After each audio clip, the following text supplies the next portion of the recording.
Many of the awliya and the ulama that passed away, they're our spiritual, they have huquq on me and you. They have huquq. Our parents who passed away, if your parents passed away, may Allah have mercy on them. If they haven't, you have, the Jannah is there between your hands. Go and serve them. But if they passed away, do not neglect them, because when they were alive, they surely did not neglect you. They were thinking about you, not only thinking with words, with action. They stood up the nights. They took you to the hospital when you were sick.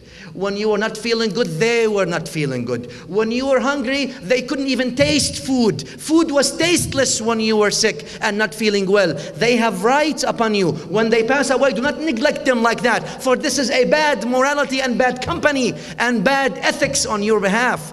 Because if you do this, you know what comes around goes around. Then your children will also forget about you the minute you pass. If you don't want to think about it from a spiritual point of view, think about it from a selfish point of view. For right now. But we want to take the higher end. May Allah have mercy on our grandfathers and grandmothers. Those who put so much, they mix their blood with the food so we can eat. Yani, metaphorically speaking. They spend their blood so we can be raised. Their efforts day and the night. We should not be, as sunnah of the Prophet ﷺ, the way of Rasulullah ﷺ is that we are not ungrateful. Remember what I started saying, if you're good to those who are good to you, then what good are you? Well, those were among the best to you. So how are you repaying them? ذكره صلى الله عليه وآله. Mentioning him. You hear his name, your heart moves.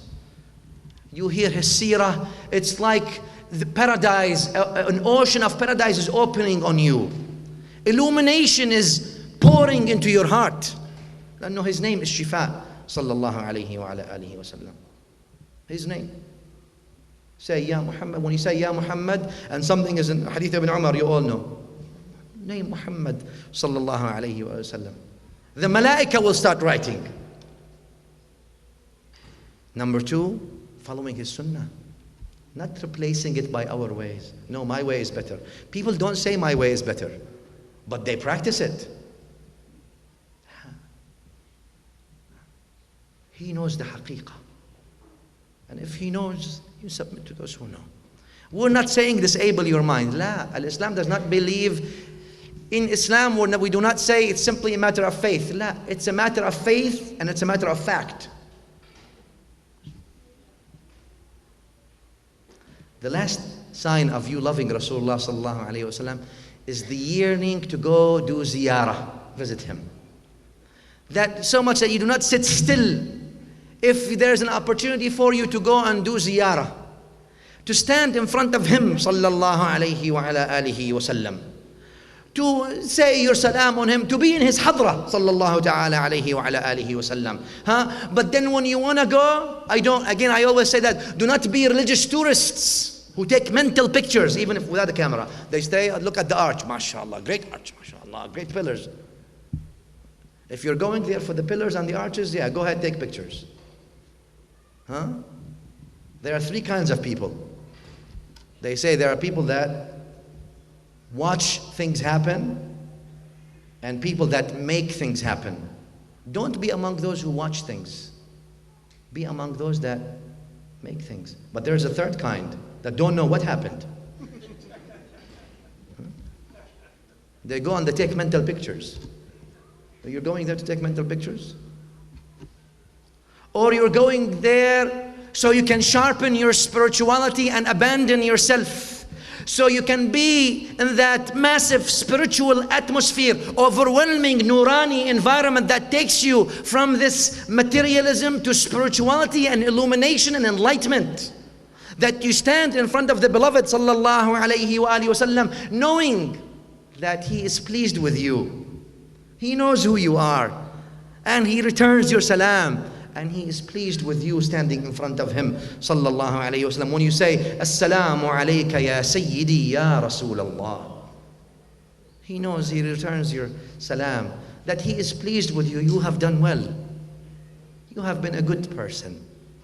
I am pleased with you.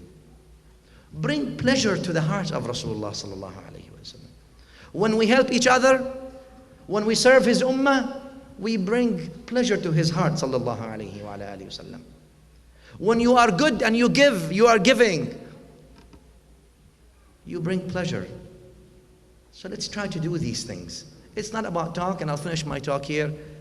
It's more about action. What are we going to do today different than we've done yesterday? How positive are we going to be in our family, with our friends, with our society, with our community, with our world? And when you do things, random acts of kindness. The hadith في Bukhari, the man gave a dog in the desert that was lost. The man went and gave him some water. Because he went all the way and he struggled to get the water for a thirsty dog, Allah forgave his sins and let him enter Jannah, paradise. Random acts of kindness. That's what Islam wants us to do. And when people ask you, when you're doing these good things to Muslims and non-Muslims, you're always good. When they ask you, why are you doing this? Tell them, because you follow the message of Muhammad Rasulullah sallallahu alayhi wa sallam. This is what he taught us to be. I ask Allah for me and you tawfiq to follow the Prophet sallallahu alayhi wa sallam's path, to bring love into our hearts, to purify our hearts so we have mercy for all and malice for none.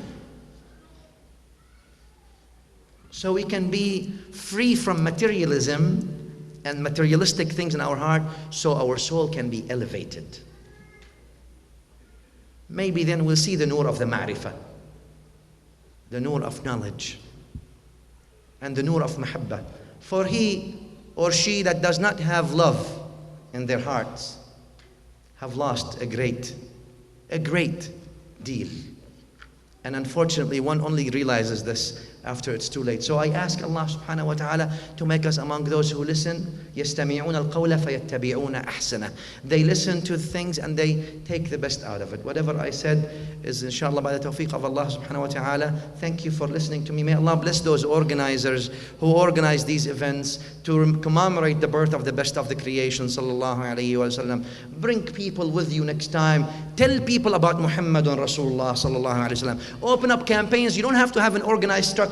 Just go do random good things to people and tell them I'm doing this because my prophet is Muhammad Rasulullah sallallahu alaihi wasallam. Smile, put a smile on your face, and when you smile, tell them I smile because he taught us to smile, because this is the message of Muhammad sallallahu alaihi wasallam. When people transgress upon your rights, forgive them, and the reason you forgive them, even if they're not worthy of forgiving, but you are worthy of forgiving because you follow the message of Muhammad sallallahu ta'ala alayhi wa sallam. May Allah subhanahu wa ta'ala give us tawfiq. Wassalamu alaikum wa rahmatullahi wa barakatuh.